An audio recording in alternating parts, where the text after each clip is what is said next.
یہ بڑی عجیب سی بات ہے کہ ہمیں فیملی لائف گزارنا نہیں آتی۔ ویسے بھی معاشرتی زندگی کے اندر اگر آپ نظر دوڑائیں تو آپ کسی بھی شعبے سے وابستہ لوگوں کو جب دیکھیں گے آپ کو یہ لگے گا کہ ہم بہت پیچھے ہیں، اور ہمیں ان معاملات کو فیس کرنے، ان سے گزرنے اور ان کا مقابلہ کرنے کی بالکل بھی تربیت نہیں ہے۔ لیکن جو ازدواجی زندگی ہے یہ تو بہت بڑا ڈیسیژن کے بعد آپ بہت بڑا فیصلہ لینے کے بعد آپ اس طرف جاتے ہیں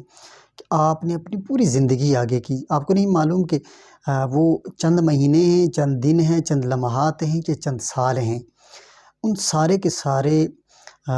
جتنا بھی آپ کا ٹائم پیریڈ ہوتا ہے اس کو گزارنے کے لیے اگر آپ کے پاس کوئی سلیبس موجود نہیں ہے یا آپ کے پاس اس کی کوئی تربیت موجود نہیں ہے تو آپ مختلف حالات سے دوچار ہوتے ہیں۔ ہماری سوسائٹی کے اندر یہ آئے روز یہ چیزیں سامنے آتی ہیں کہ میاں بیوی کے آپس میں دوریاں، اور وہ دوریوں کی سب سے بڑی وجہ جو ہوتی ہے وہ جوائنٹ فیملی سسٹم بھی کہہ سکتے ہیں کہ فیملی میں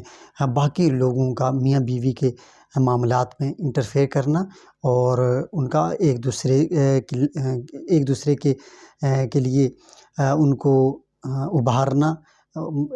لڑکی کو اس کے پیرنٹس جو ہے وہ اپنے شوہر کے خلاف کر رہے ہوتے ہیں، اس کی برائیاں اس کے سامنے کی جا رہی ہوتی ہیں، اور اسی طرح سے لڑکے کے والدین اور اس کی بالخصوص بہنیں اور والدہ جو ہے وہ اس کی بیوی کے بارے میں اس کے کان بھرنے میں کوئی کسر نہیں چھوڑتے۔ یہ سب کچھ کیوں ہوتا ہے؟ اصل سوال یہ ہے کہ یہ ایسا ہوتا کیوں ہے؟ یہ اس کی وجوہات کی طرف اگر ہم جائیں تو بہت ساری وجوہات ہیں، لیکن سب سے بڑی وجہ یہ ہے کہ ہماری اس معاملے میں تربیت نہیں ہے کہ ہم اس کو ایکسیپٹ کریں کہ اللہ رب العالمین کا بتایا ہوا ایک بہترین نظام ہے ازدواجی نظام، کہ ہم اس کو ایکسیپٹ کریں، اس کو مانیں اور اس کو دل کے ساتھ لگائیں، اور اس کو نبی مہربان صلی اللہ علیہ وسلم کی سنت سمجھ کے، اس کو دین کا حصہ سمجھ کے قبول کریں۔ اور اگر ہم ایسا نہیں کرتے تو پھر حالات اسی طرف جاتے ہیں کہ بیوی یہ کر گئی ہے، خامد یہ کر گیا ہے، اس نے طریقے کپڑے نہیں لائے، بیوی کا یہ ہوتا ہے کہ اس نے صفائی نہیں کی۔ مطلب ہمارے ہاں بچیاں جس قدر جو کچھ فیس کرتی ہیں اپنے سسرال کے اندر جا کے، اپنے شوہر کے گھر کے اندر جا کے، انہوں نے کبھی وہ کچھ سوچا تک نہیں ہوتا۔ اور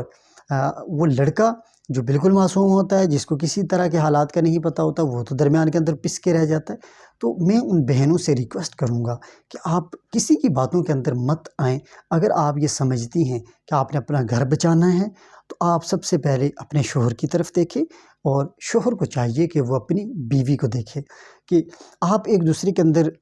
کمیونیکیشن گیپ نہ آنے دیں، ایک دوسرے کے ساتھ ہر بات شیئر کریں۔ ہمارے ہاں یہ بات موجود ہے کہ میاں بیوی آپس میں بات چیت ہی نہیں کرتے، اور ہوتا کچھ ایسا ہے کہ اگر بیوی بات کرنا چاہتی ہے تو میاں کا ناک چڑھا ہوا ہوتا ہے، وہ بات نہیں کر رہا ہوتا، اور میاں اگر بات کرنے کی کوئی پوزیشن ہے اور وہ بات کرنا چاہ رہا ہے تو بیوی اس کے ساتھ بات کرنا نہیں چاہ رہی، اس کا موڈ خراب ہے۔ تو یہ جو موڈ خراب ہونے کا کلچر ہے، اس کلچر نے آپ کو دور کر دیا۔ یعنی کمیونیکیشن گیپ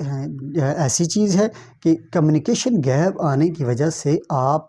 کے اندر دوریاں پیدا ہوتی ہیں، اور پھر تیسرے شیطان بیچ میں گھستا ہے، اور شیطان آ کے بیچ میں آگ لگاتا ہے، اور آپ ہنستے کھیلتے اجڑ جاتے ہیں۔ تو میں یہ سمجھتا ہوں کہ میاں بیوی کو کبھی بھی کسی دوسرے رشتے کی وجہ سے اپنا رشتہ کبھی خراب نہیں کرنا چاہیے، اور اگر آپ بہترین خوشحال زندگی گزارنا چاہتے ہیں تو آپ کو چاہیے کہ آپ آپس میں ایک دوسرے کے ساتھ ربط کو مضبوط کریں، ایک دوسرے کی فیلنگز کو سمجھیں، ایک دوسرے کی احساسیت کو سمجھیں، ایک دوسرے کو احساس دلائیں کہ وہ آپ کے ساتھ ایک بہترین رشتے کے اندر موجود ہے۔ اگر آپ ایسا نہیں کریں گے تو عورت محض بچے پیدا کرنے کی ایک مشین اور مرد محض پیسے کمانے کی ایک مشین بن کے رہ جائیں گے، ان کی زندگی کے اندر کسی قسم کا کوئی لطف نہیں ہوگا۔ اس لیے